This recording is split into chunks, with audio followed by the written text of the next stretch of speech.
guys, hordoftoota kiyyaa har'a kottaa nyaata piizaa jedhamu wajjin hojjannaa. Egaa haala kana fakkaatuun hojjechuuf akkaataa itti hojjennu walumaan laallaa. Jalqabarraa hanga xumuraa na faana turaa. Assalaamu alaykum warahmatullahi wabarakaatuh. Kabajamtoota daawwattoota kiyyaa yallaa akkaataa itti hojjennu. Inni kun waan itti lixii bukeeffannu akkasuma sukkaara akkasuma kaameeraa yookaan irshoo kan bukeessu jechuudha. Akkasuma killee yookaan anqaaquu tokko jechuudha kan nu barbaachisu. Akkasuma soogidda maankaa xiqqishu takka nu barbaachisa. Akkasuma baking powder isa nu barbaachisa. Akkasuma nashaa yookaan daakuu boqqolloo nu barbaachisa. Piizaa hojjechuuf jechuudha. Keessumaayyuu nyaata ijoolleen akka ajaa'ibaa jaallattudha jechuudha. Piizaan inni kun zayitidha. Wantoota kana daakuu nu barbaachisa jechuudha.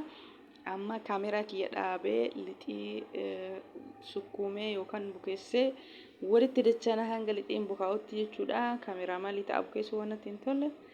Yalla ijoolleen akka ajaa'ibaa kana jaallatti jechuudha.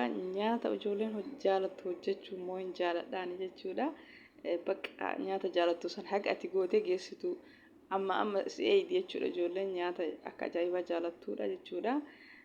Egaa akkuma asirraa argitan kana lixii bukeessee lixiin kiyyaallee yooma san bukaa'ee walitti dachaane sa'a tokkoon booda bukaa'ee jechuudha. Lixiin kun sirriitti akka ajaa'ibaa kanatti bukaa'ee jechuudha. Hin turu jechuudha yoosuu bukaaya. Egaa amma eega bukaa'ee geesse dammoo akkaataa itti qirxii isaa baasnee hojjennu jechuudha. Wantoota isa barbaachisu hundaa qopheessee jira. Amma hojjechuudha jechuudha. Kan itti aanu sukkuumeetiniin haphisee qirxii itti baasudha jechuudha. Nyaata piizaa jechuudha. Piizaa wantoota hedduu jaallatti jechuudha ijoolleen. Waan ijoolleen jaallattu godhuuf immoo dirqama jechuudha. Bakka isaan akka malee jaallatanii nyaata waan akka buskuutaa, waan akka qoqorii, waan akka doonaatii, waan hedduu kana jaallatanii. Okay, amma kan barbaachisu waan hunda qopheesse kun jubnaa isarratti godhatamu. Jubnaa isa gubbarratti godhamu jechuudha. Jubnaa kana wajjin mi'aawa jechuudha. Hedduu tokko mi'aawa nyaanni piizaa nyaanni doonaatii hedduu mi'aawa jechuudha. Okay, amma gara itti aanutti dabarraa jechuudha. Sukkuumee yookaan haphiseetiniin qirxii itti baasa jechuudha. Baay'ee tokko bareeda jechuudha. Nyaata haala salphaan hojjetamu jechuudha.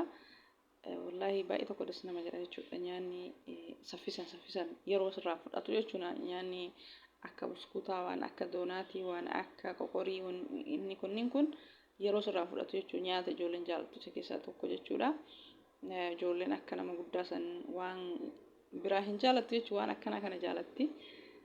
Kanaaf sirriitti hojjedha jechuudha.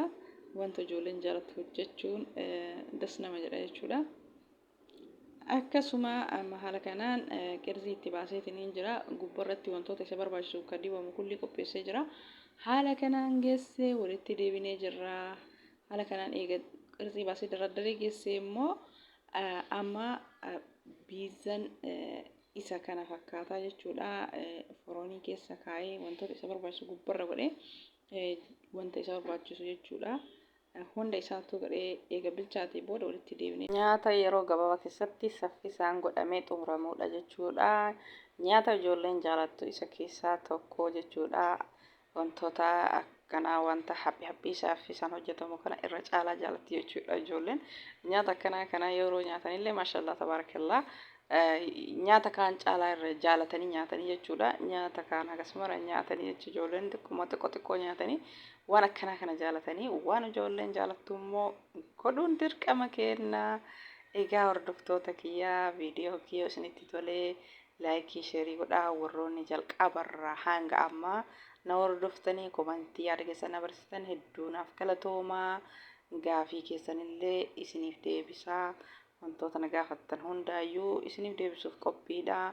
Hin tura malee gaafii keessan deebisuun kiyya hin hafu. Hordoftoota kiyyaa naaf galatooma ammallee laayikii sheer godhaa. Akkuma duraatetti na jajjabeessaa isinin jedha. Baarakallaa fiikum. Horroonni haaroo taatanillee ani haa dhufu baga nagaan gama YouTube channel kiyyaa dhuftanii channel kiyyaa isinitti tolee seena subscribe laayikii sheerii godhaa. viidiyoo hanga xumuraa daawwadhaa. Hedduu naaf galatoomaa. Roonne jajjabeessitanii osoo nan ifatin asii nageettanii ammallee itti fufaa. Rabbi hajaa muraada isinii haa guutu. Viidiyoo kee karraa kan